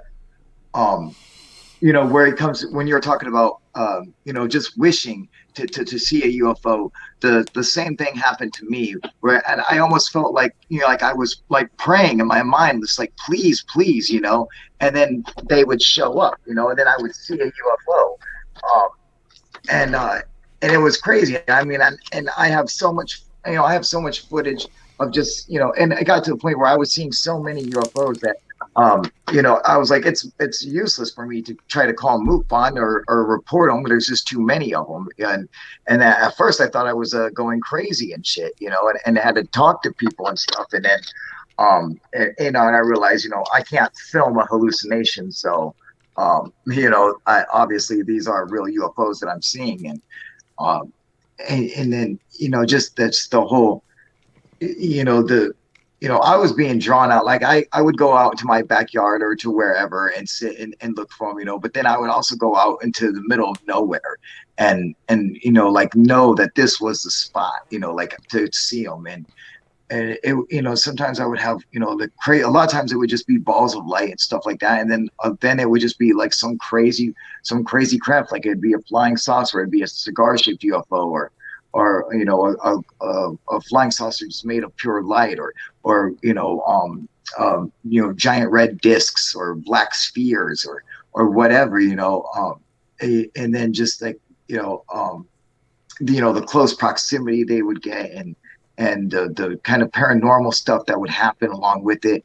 It's just crazy how how similar all your encounters are to mine, and I mean, it just blows my mind. Now, you know, I know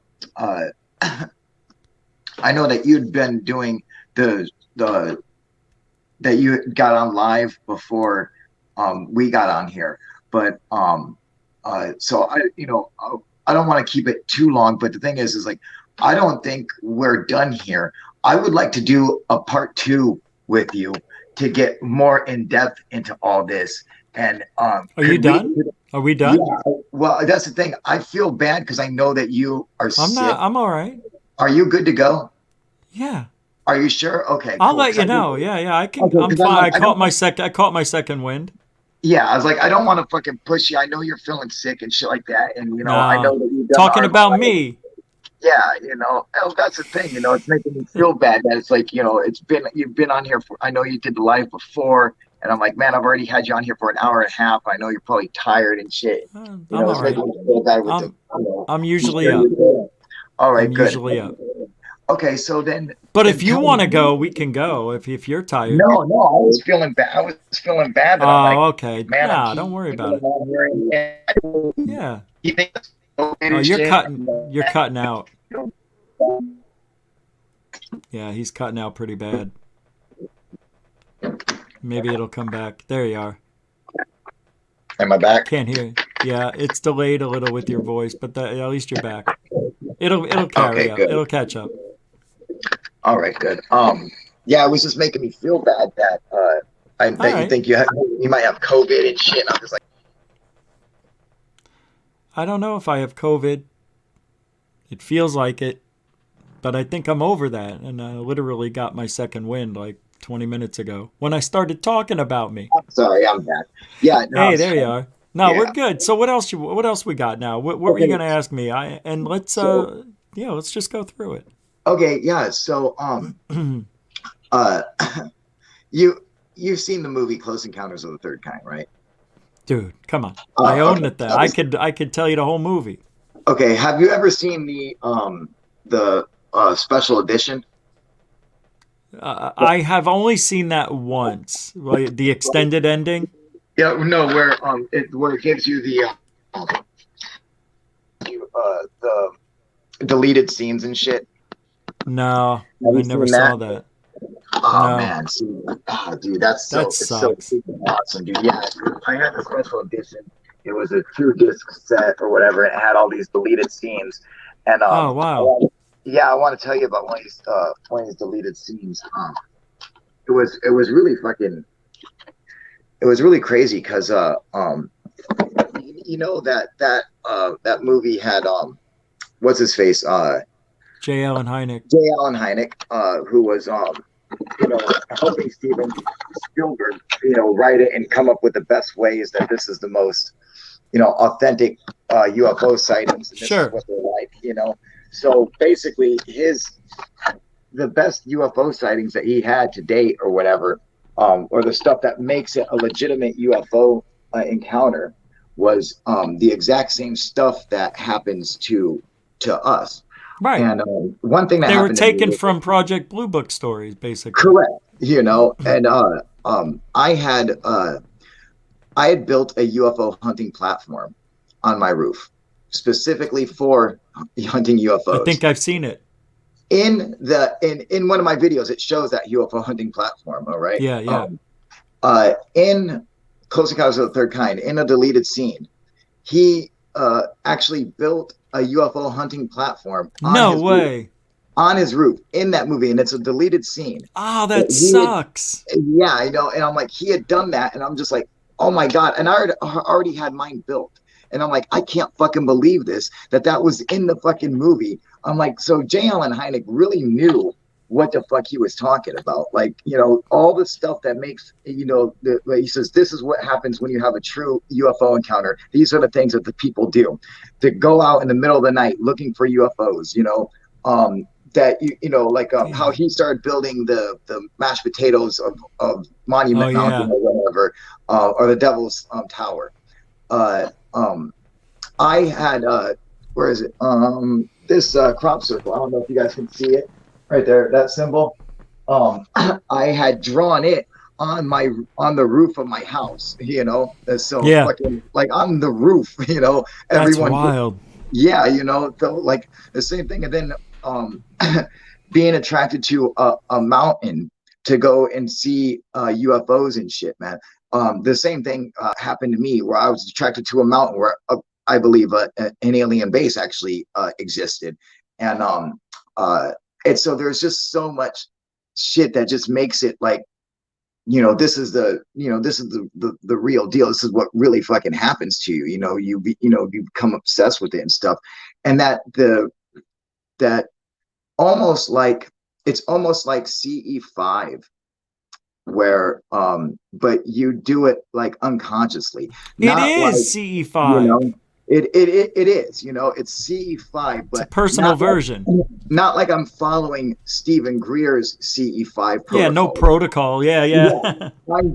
I do it on my own without doing. Yes. I have my own CE5, and it fucking works to Yeah. where, like it feels like I'm asking the UFOs to come and they show up, or they're telling me, "Hey, we're going to show up, so why don't you come?" It could go either way. I have no idea which one it is, if it's me or if it's them.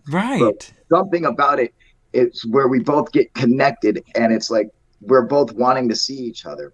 And I feel like, not that I'm always in the right place at the right time, but it's just like, it's not like, oh, I just happen to see a UFO there. It's that they never leave. It's like they're always fucking there.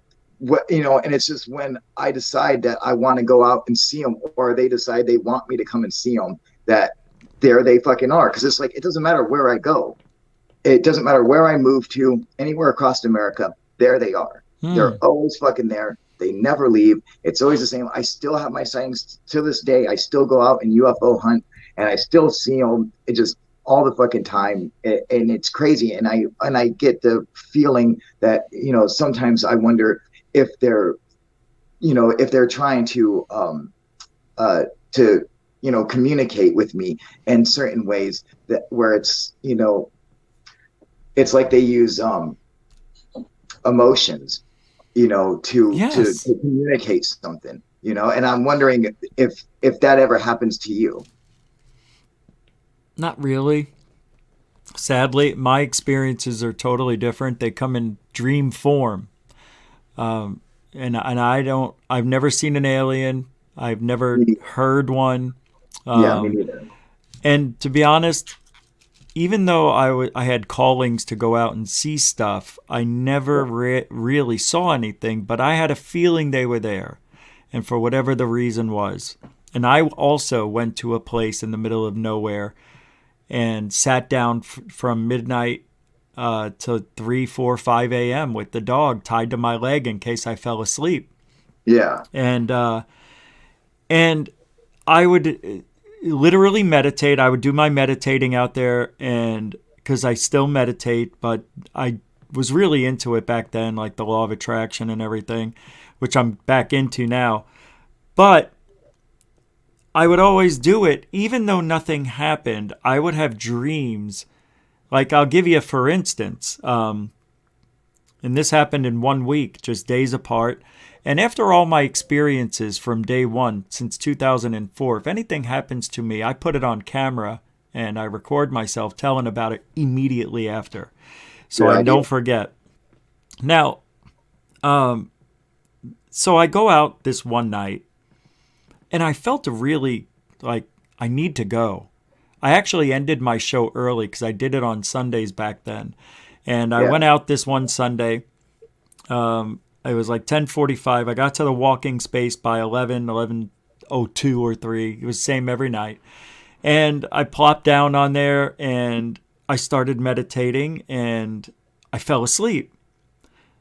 Now, when I woke up, it was 5 hours later, but it didn't feel like I was out there all night. Usually I get cold or I get wet, like from dew or something's, there's always something crawling on me. And this time there was nothing. I was dry.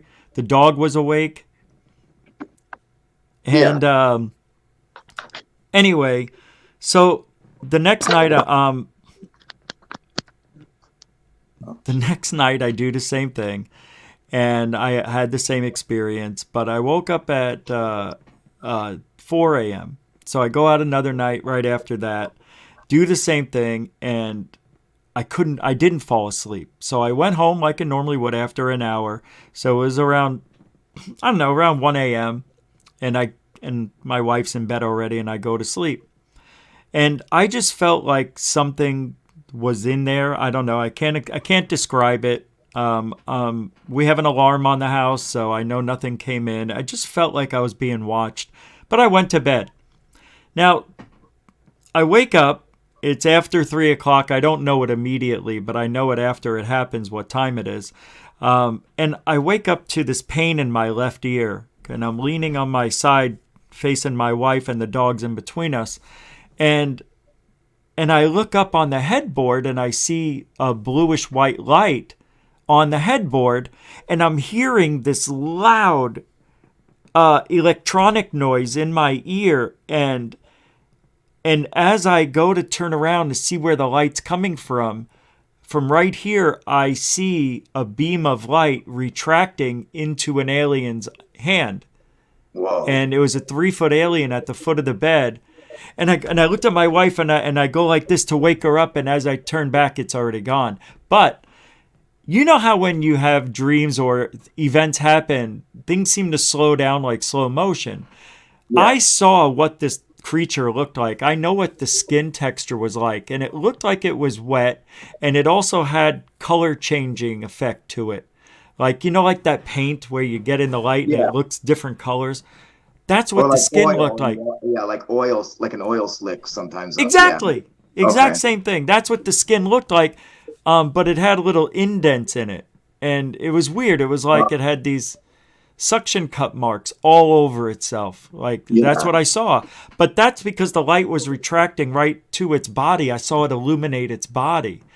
And the tip was brighter than the beam itself. The tip was white, the beam was blue. That's why there was a bluish white light. And that was an interesting experience. I screamed. Tears came out of me. It was emotional. I don't know why. My wife, it's funny, it always happens. And I go, you won't believe this one. And she's like, what happened? And I told her, and I looked all around the house and nobody was there. So then I looked at the clock. It was 5 after 3. So that all took about, 5 seconds total, maybe, who knows. So I woke up just after 3 again. Well, I sat there till about 20 after, and the dog's up now. So he's looking at me like he thinks it's 5:30, he wants to go out. So I take him out for a walk. And across the street from where we lived, because we were the first new house in the subdivision, there was a fairway of grass that went about 300 yards. And in the grass were 3 crop circles, little tiny 3-foot circles, which I have pictures of and everything. Yeah.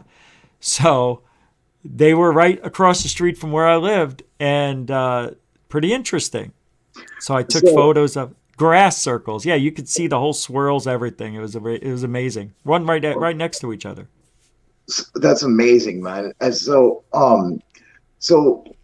now, just like you, and I've said this plenty of times on my show before, I've never seen an alien. I don't know what's inside a UFO. All right, and that's what it is. But one thing I do want to bring up, especially with you, is that when, from studying UFOs and studying UFO lore, there's a certain phenomenon that seems to be able to take place where that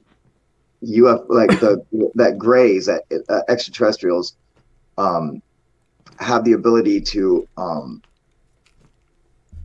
hypnotize their subjects by looking in their eyes, and like it causes it sends humans into like a instant hypnotic state, and then they become highly suggestive to the point where they can be where they don't even remember what happened, where they're completely oblivious to anything. So a lot of times you'll have abduction cases where the people don't remember. They'll simply might have the PTSD from the experience, but they don't remember the experience at all. And in fact, they might not have never, noticed anything different, except they discovered that there was a bunch of missing time. And so if the same thing happened where there wasn't a clock around, they might not have even noticed that. And that it seems like they have this ability to, basically, cause amnesia to people. They make them forget completely. So do you think it's possible that somebody's dreams might be where you have actually, forgotten a real experience, and the dream is actually, reality? Kind of like the dream is like it, how they have the form of PTSD from the experience without remembering it. You could be having a dream of something that happened, but you can't, consciously remember it. It's only subconsciously that it's brought back up. Do you think that's a possibility? I think they do. They mess with your relation to time and space somehow. Like that experience could have happened an hour earlier for all I know. But I remembered it the way I remembered it. Well, maybe it was real. Maybe I don't know. But yeah, I do think they mess with our heads a certain way. I don't know how they do it. But that leads me into the next couple of nights, because this is interesting. And then I should probably go after this, because I'm starting to now wind down after we just talked about God. I can go on all night.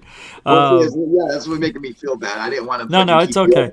But I do, before, I want to be able to, we have to do a part 2 to this. Yeah. We can do it tomorrow, whenever you want. All right. Keep going though. But a couple of nights later, I'm sleeping the other way, right? Just because I sleep all different ways. And it was right around 3:00 again, because I looked at the clock after it happened. So I wake up because I had a pain in my other ear, like really loud again. And I open my eyes, and I see the hallway, because the door's right there, and I see the nightlight illuminating the guardrail and everything. So I'm about to lift my head, and I hear a voice right here. You know when somebody gets right up to your ear and you could feel their breath? Yeah. This voice does this in this voice, and then I'll explain why it's important. I'll be in your head before you wake up. Whoa. I'll be in your head before you wake up. And tears came out of my face. Don't know why. I mean, who knows how long I was out of it? I mean, I could have been the zombie for all I know, crying, and they're doing shit to me. Yeah. But I woke the wife. I go, you're not going to believe what happened. And she said earlier she woke up and saw what she said there were cops outside flashing lights, but they weren't. There was 2 more crop circles outside. So now we have 5 of them out there. But this voice, when I explained to my wife what happened this time, I did the voice for her, and I go, and it sounded like this, babe. I'll be in your head. And then I realized I'm doing the exact voice. Oh my God, wait. I'll be in your head before you wake up. That's me. That's talking to me. That's a trip. I don't like that shit, dude. That's fucking crazy. And I'll never forget that as long as I live. Never forget it. It was me. I do the voice, just what you heard right now. It was me trying to disguise my voice to me, because I would know it was me. Oh, that's so weird. That's exactly what it was. So it makes me believe there's either another reality where we can come from and visit ourselves, or maybe we are the aliens living inside the body of whatever we are. So maybe we come to check it out, fix it, repair it. I don't know. But I have a theory that every one of you here has been abducted. Everyone on the planet's been abducted. Not because of nefarious things or whatever, but, check you out. I think there's, just like in the Matrix, there's one of those things for each person in Zion. And I feel like there's one of them for each one of us. And that is us. The light beings that we call aliens. And we're put into these bodies when the heart and the brain form inside the fetus, and that's the power of life. It comes from whatever it is. It starts the heart beating, and then we join into that body, and we become what we are now. And we're experiencing this life as aliens.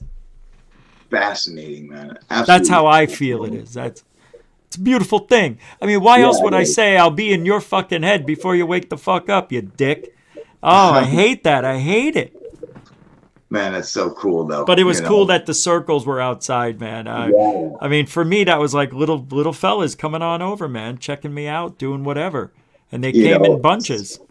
So tomorrow, do you think we could do this part 2? Do you think you could get some of your videos that we could take a look at? Yeah, I can do that. Sure. Yeah, sure. If you're cool with that.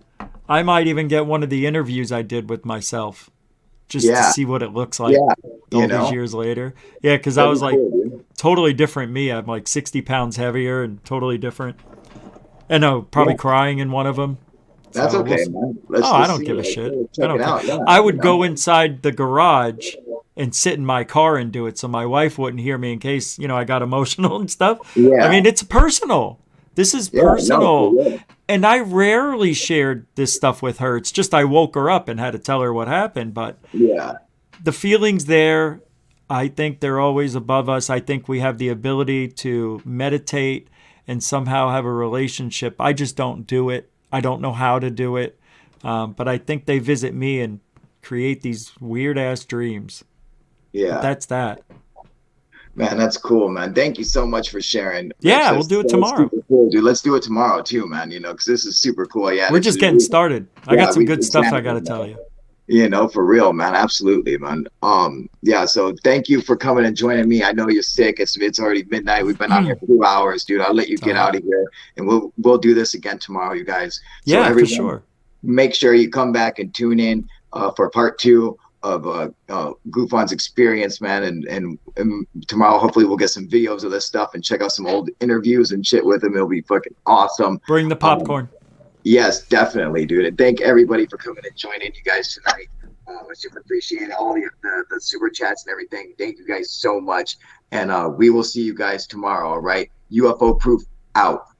All right, later, you guys. Thank you again, Rich. See you, brother. Right? Take care. Have a good night or good morning. You too, buddy. All right. See you in the morning, man. Bye.